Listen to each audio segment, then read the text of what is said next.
कांग्रेस भारत की सबसे पुरानी राजनीतिक पार्टी है। कांग्रेस ने भारत पे 55 साल शासन किया है। 55 साल तक कांग्रेस के ही प्रधानमंत्री भारत में थे। इसलिए जरूरी है कि कांग्रेस से कुछ महत्वपूर्ण सवाल पूछा जाए। मैं माननीय राहुल गांधी जी से आज कुछ सवाल पूछ रहा हूं और आशा करता हूं कि इन सवालों का जवाब राहुल जी जरूर देंगे। सबसे पहले राहुल जी, आप बताइए कि आपके परिवार वालों ने, आपके पूर्वजों ने भारत के संविधान के चित्रों को क्यों हटवाया? भारत के संविधान में भगवान राम का चित्र था, भगवान कृष्ण का चित्र था, भगवान नटराज का चित्र था, हनुमान जी का चित्र था, गौतम बुद्ध का चित्र था, भगवान महावीर का चित्र था, छत्रपति शिवाजी महाराज का चित्र था, गुरु गोविंद सिंह का चित्र था, रानी लक्ष्मीबाई का चित्र था, नेताजी सुभाष चंद्र बोस का चित्र था। आपके पूर्वजों ने इन चित्रों को भारत के संविधान से क्यों निकलवा दिया? आखिर पूरा का पूरा आजादी का आंदोलन वंदे मातरम से हुआ था। फिर आपके पूर्वजों ने, नेहरू जी ने वंदे मातरम को भारत का राष्ट्रगान क्यों नहीं बनने दिया? संविधान में जब चर्चा हो रही थी कि भारत की राष्ट्रभाषा क्या हो, तो डॉक्टर अंबेडकर ने कहा था कि संस्कृत को भारत की राष्ट्रभाषा बनाना चाहिए। आखिर आपके परिवार के, आपके पूर्वजों ने संस्कृत को राष्ट्रभाषा क्यों नहीं बनने दिया?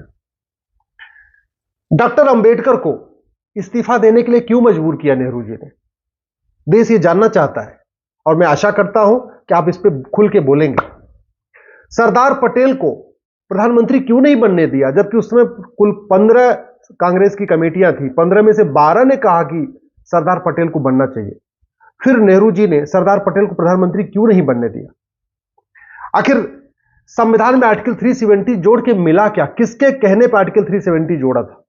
इस आर्टिकल 370 के चक्कर में हजारों हमारी बहनें विधवा हो गई, कितना आतंकवाद रहा, कश्मीर कितना पीछे चला गया, इतनी अशांति रही, हमारे सैनिक मारे गए, वहां से लोगों का पलायन हुआ, अत्याचार हुआ, बलात्कार हुआ, सब कुछ हुआ।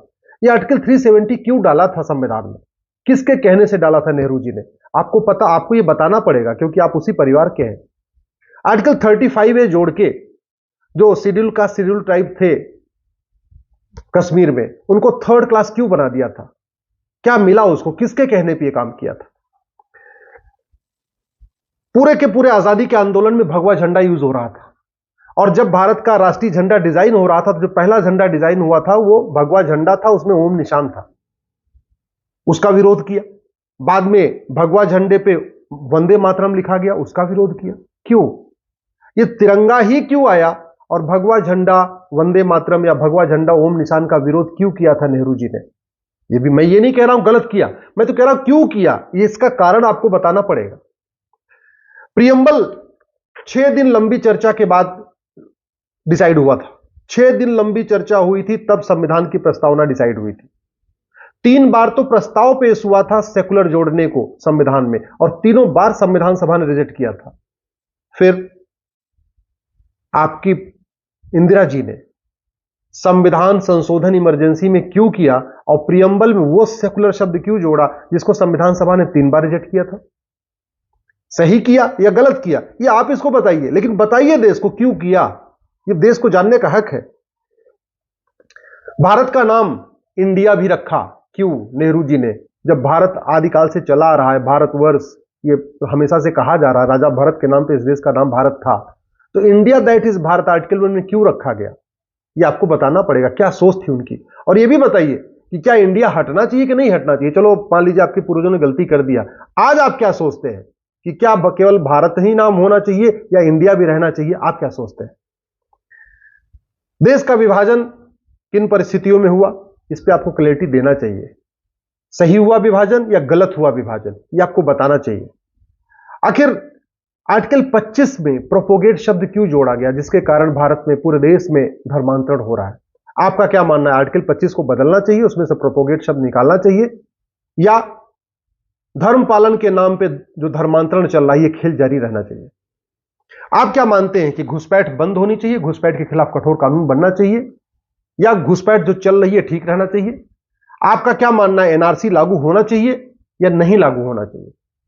आप इस बारे में क्या सोचते हैं? जो 5 करोड़ बांग्लादेशी भारत में रह रहे हैं, इनको निकालना चाहिए रोहिंग्या बांग्लादेशियों को, या इनको ही नागरिकता दे देनी चाहिए? इस बारे में आपकी क्या सोच? भारत में सड़क, मोहल्ले, गलियां ये विदेशी वहशी दरिंदों के नाम पे चल रही है। आज तक कांग्रेस ने 55 साल के शासन में किसी एक भी वहशी दरिंदे का नाम क्यों नहीं हटाया? और आज आप क्या मानते हैं, ये सड़क, मोहल्ले, गलियों का नाम बदलना चाहिए, नहीं बदलना चाहिए, जो गुलामी के नाम चल रहे हैं? ये जो गुलामी का निशान है, काशी, मथुरा, भद्रकाली, भोजशाला, इसके बारे में आपकी क्या राय है? 55 साल में आपकी सरकारों ने इनको मुक्त कराने के लिए कोई प्रयास क्यों नहीं किया? और आज आपकी क्या राय है, इनको जहां पे जिसका कब्जा है उसको वही बरकरार रहना चाहिए या इनको रिस्टोर करना चाहिए? ये जो गुलामी की कुरीतियां चल रही हैं, तलाके हसन, तलाके हसन, तलाके बाइन, तलाके किनाया, चार शादी, हलाला, मुताह, मिस्यार, ये बंद होनी चाहिए? या आपको लगता है नहीं, जो 1937 का शरीयत एक्ट है वो भी चलना चाहिए और ये कुरीतियां भी चलती रहनी चाहिए?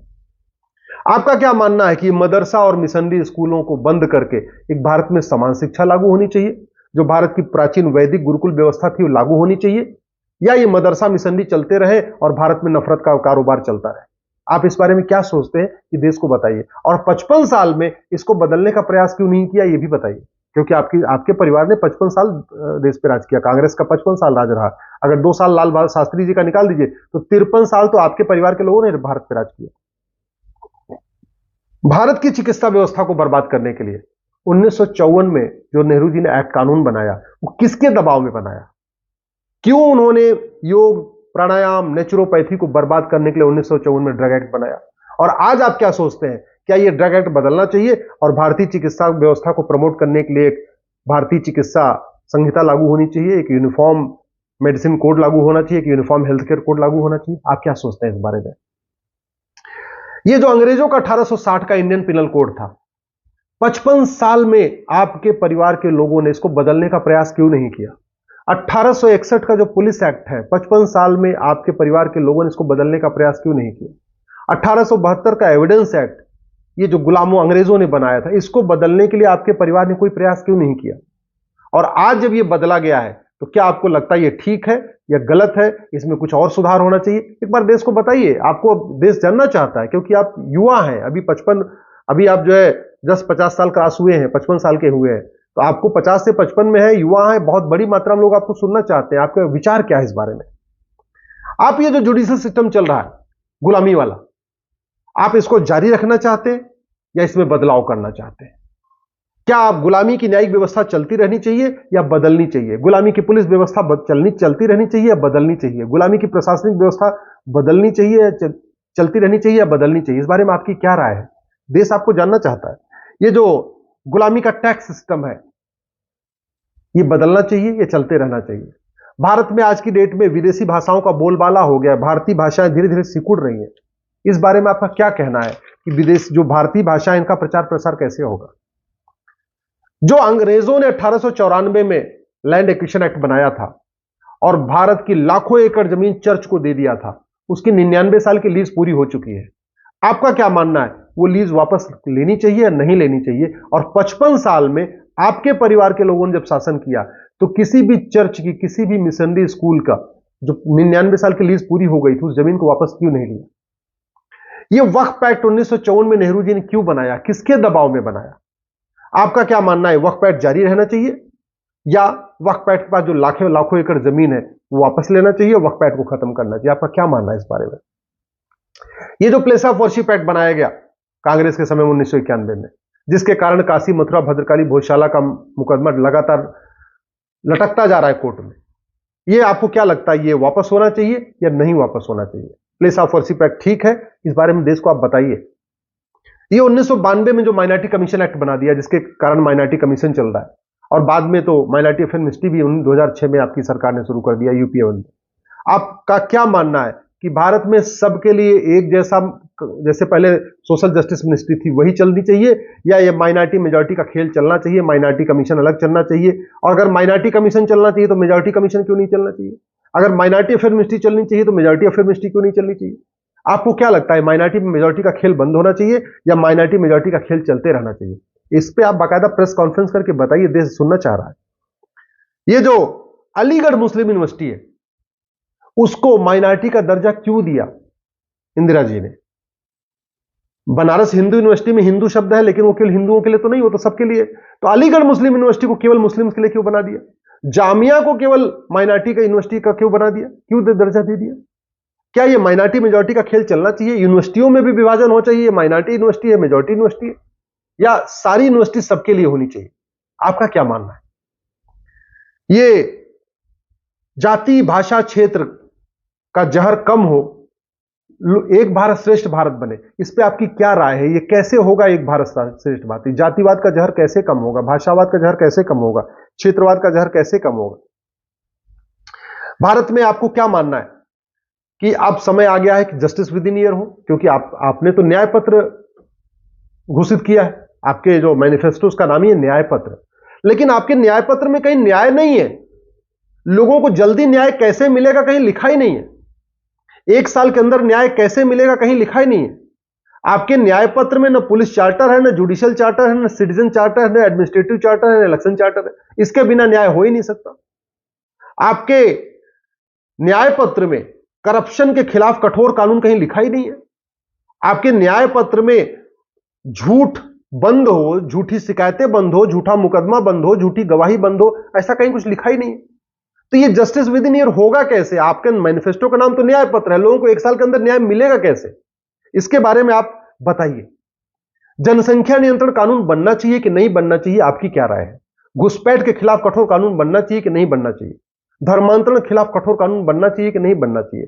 अश्लीलता रोकने के लिए कठोर कानून बनना चाहिए कि नहीं बनना चाहिए? नशा तस्करी के खिलाफ कठोर कानून बनना चाहिए कि नहीं बनना चाहिए? इस बारे में आपकी क्या राय है? इसको आप बताइए। देश जानना चाहता है, देश सुनना चाहता है, देश समझना चाहता है। क्योंकि आप चूंकि हर जगह जा रहे हैं और आप लगातार देश हित की बात भी कर रहे हैं, तो इन सवालों का जवाब भी आप जरूर दीजिए। जो चीन को जमीन दे दिया आपके पूर्वजों ने, वो सही किया कि गलत किया? जो पाकिस्तान को जमीन दे दिया, वो सही किया कि गलत किया? जो म्यांमार को जमीन दे दिया, वो सही किया कि गलत किया? जो लंका को जमीन दे दिया, वो सही किया कि गलत किया? जो यूएन की परमानेंट मेंबरशिप भारत को मिली थी, उसको उठा के चीन को दे दिया। भारत को ऑफर हुई, चीन को दे दिया यूएन की परमानेंट मेंबरशिप। ये सही किया कि गलत किया? इन सवालों का जवाब आप दीजिए, क्योंकि देश जानना चाहता है कि आखिर राहुल जी देश के बारे में सोचते क्या है। क्या आपका मानना है कि भारत में घूसखोरी, कमीशनखोरी, जमाखोरी, कटमनी, तोलाबाजी के खिलाफ कठोर कानून बने? क्या आपका मानना है कि धर्मांतरण, घुसपैठ के खिलाफ कठोर कानून बने? क्या आपका मानना है कि जनसंख्या विस्फोट रोकने के लिए कठोर कानून बनना चाहिए? क्या आप मानते हैं कि जो अलगाववाद, कट्टरवाद, जिहाद, मजहबी उन्माद फैल रहा है, इसके लिए कानूनों में बदलाव किया जाए? और अगर हां, तो क्या आपके बारे में इस बारे में आपकी क्या राय है? आशा करता हूं आप इन सवालों का जवाब जरूर देंगे, और नहीं देंगे तो यह माना जाएगा कि आप इन सवालों का जवाब देना नहीं चाहते। आप लगातार रैलियां कर रहे हैं, इसलिए मैं आपसे हाथ जोड़ के निवेदन कर रहा हूं। देश जो जानना चाहता है इन विषयों पे जो देश के लिए बड़े महत्वपूर्ण है, उस पर आपकी क्या राय है?